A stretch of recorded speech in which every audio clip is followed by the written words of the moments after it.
I'm just like trapped between being a modern woman on one side and a traditional woman on the other. Hey tchotchkes, welcome back to another episode of the Chachabeat. It has come to my attention that perhaps I am needing to brush up on the history of feminism. I feel like feminism and girl power were like ingrained into me.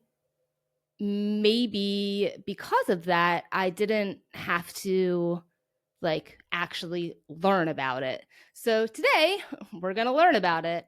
Before we start, don't forget to like this video and subscribe to my channel so that you never miss a beat.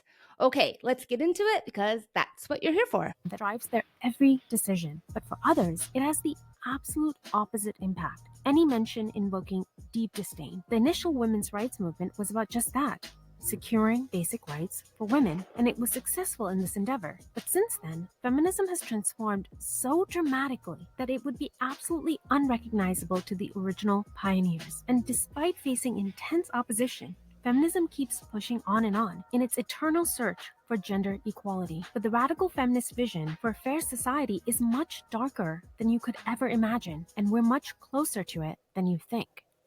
In the beginning, there was the first wave of feminism in the US, with figures like Susan B. Anthony and Elizabeth Stanton who argued for women to have the basic rights to vote and own property. In the 1980s, women had neither such right, didn't have many employment opportunities, and if they did work, they were required to hand over their money to their husbands.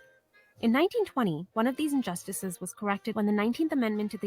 Okay, I think that was a mistake. She said in the 1980s. I think she meant in the 1880s. Already, I'm like, oh my God, can we even like trust this video? Like, what are we watching? Like, you thought I was bad at knowing what date it was. This chick doesn't seem to be much better. Maybe it is a girl math thing. ...into the US Constitution was ratified, giving women the vote. The second wave of feminism started in the 1960s, coinciding with the advent of the birth control pill, which is arguably one of, if not the most significant event in human history. Why? Well, it changed one of the most basic realities of our biological existence, the consequence of sex. For millennia, sex meant there would be a possibility of pregnancy. But now, for the first time, women could suspend their fertility. This meant that women who were, till now, the great gatekeepers of sex due to the risk of pregnancy, could now theoretically have sex like men, at least according to second-wave feminists who were focused on ending cultural inequalities concerning reproductive rights and workplace discrimination and heavily pushed for sexual liberation. And they had many successes. The birth control pill was approved in the 1960s, abortion was legalized across the US in 1973, and the Equal Credit Opportunity Act was passed in 1974, which prohibited discrimination on the basis of sex or marital status in the extension of credit. This made property ownership and financial independence much easier for women. So the first wave of feminism, easy peasy, 18. The 1890s were fighting for our right to vote. Women wanted to vote. You know, that's totally legitimate. The suffrage, I don't think we heard the word suffrage. I mean, come on, what is this, 1922? What's 1922? Just, a long time ago. When men used to tell women what to do, a lot. And then there was suffrage, which was a good thing, but it sounds horrible. I believe it was the suffrage movement, and the women, they wanted to vote. In 1920, we got the right to vote, the 19th Amendment. We sail on, and then in the 1960s, the second wave of feminism comes in, and this is where things start to get a little wild. So the birth control pill in the 1960s, and then in the 1970s, we have abortion. I think for this conversation, we're going to put abortion on the shelf. We're just going to pin it right there. We were warned that this is going to get dark, so maybe we have to deal with abortion later. But for right now, in this conversation, the birth control pill. Yes, that was the sexual revolution. The birth control pill made it so women could have sex without the overwhelming fear of getting pregnant. I say overwhelming fear of getting pregnant, or maybe they were just able to dismiss the whole thing.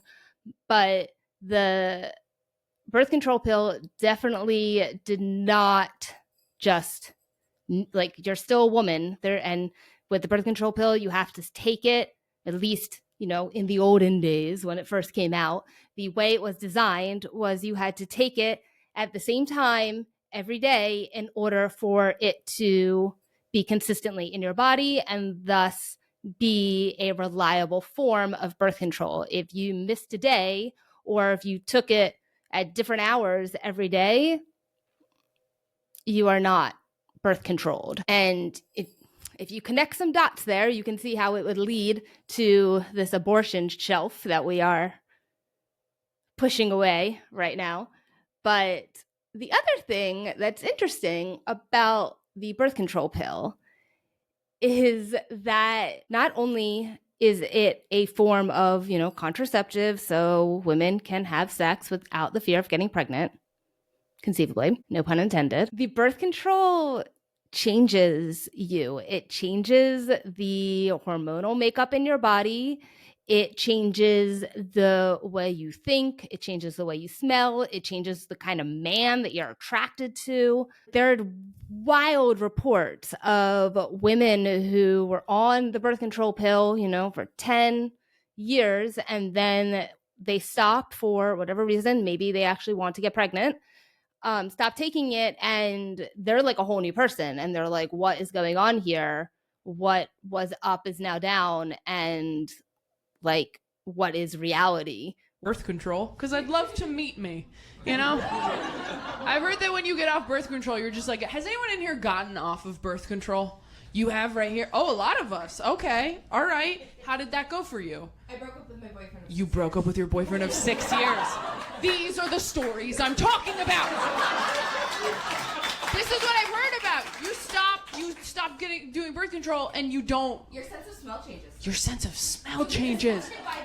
Oh my God. So wait, what did your ex-boyfriend smell like before when you were on birth control, and what did he smell like once you got off birth control? You're like, when I was on birth control, he smelled like my future, and when I got off, he smelled like the past. I've loved him for 6 years, and now I can't stand the smell of him. That's because of birth control.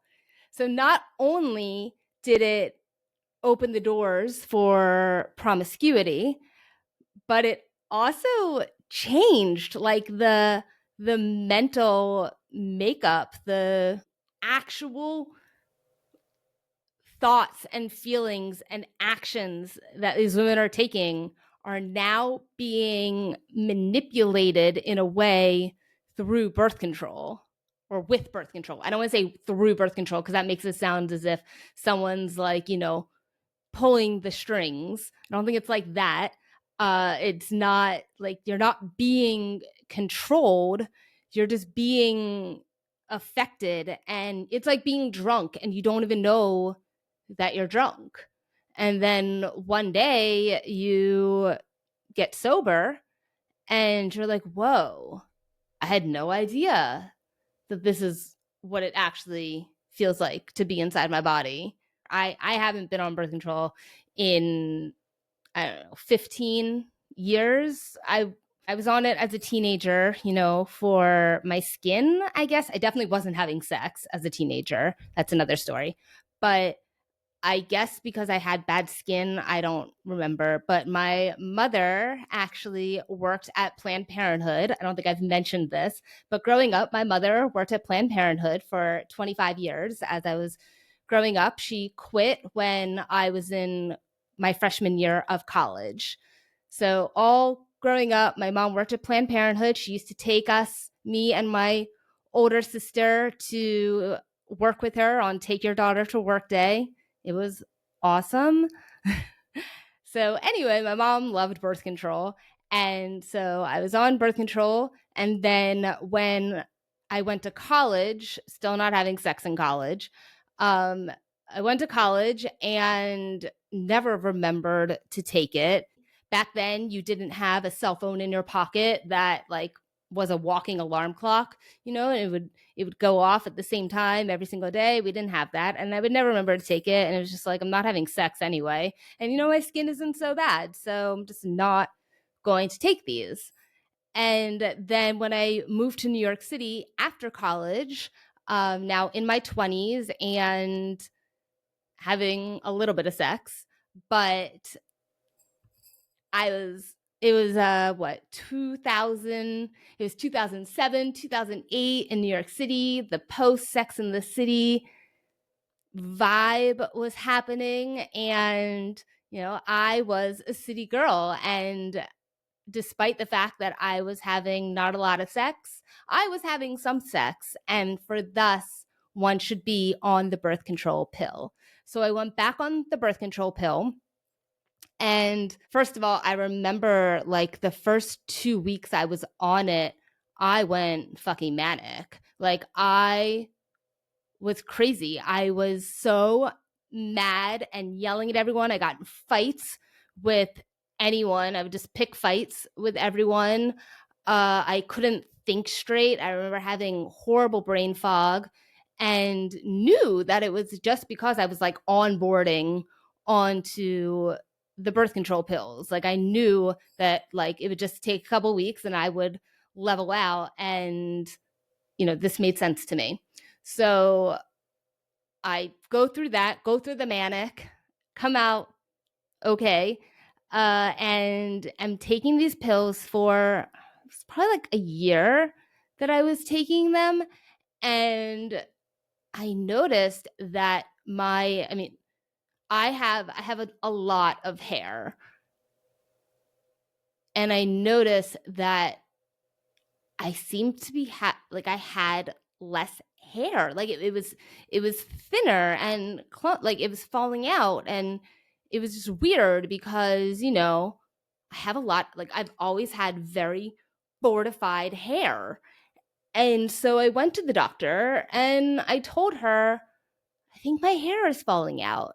And they did some blood work and tested my hormone levels, and she came back and said, oh, it turns out that there's like a 1% side effect rate on the birth control pills, where if you happen to have a certain level of hormone imbalance naturally, when you add the birth control pill, it will make your hair fall out. No one thought to test my hormone levels before I went on the birth control pill to make sure that when I started taking it, my hair wasn't going to fall out. It was really traumatic. It was really traumatic. It took a couple years for my hair to start growing back at like a thick, lush pace. For a while, I was terrified that, I'd ruined my hair forever, for life, because I was only 25, 26 at the time and knew nothing of how long life is. And so, now a woman in my 40s, I know that if something takes a year or two, like it will get better, even if it takes a year or two or three. That's just like a little blip in like the whole deal of it. The birth control pill has now evolved into all different kinds of contraceptive, from I don't even know what they're called, but like the diaphragm is one. I'm so bad at this. The diaphragm, the one, the IUD, is that the one that they like put in you? I don't know. None of it sounds appealing to me. And then add on top of the fact that like it messes with your brain. It confuses how you think, how you smell. The whole thing's just weird. Anyway, that's long story short, that is my experience with the birth control pill. I graduated high school in 2003. So in the early 2000s, I went on birth control. So that was, now check my math here, if the birth control pill came out in the 60s, that's about 50 years after the birth control pill came into mainstream, I was funneled into that feminism mindset as if it was just the assumed thing that you did. It was no longer risque or counterculture. It was the culture.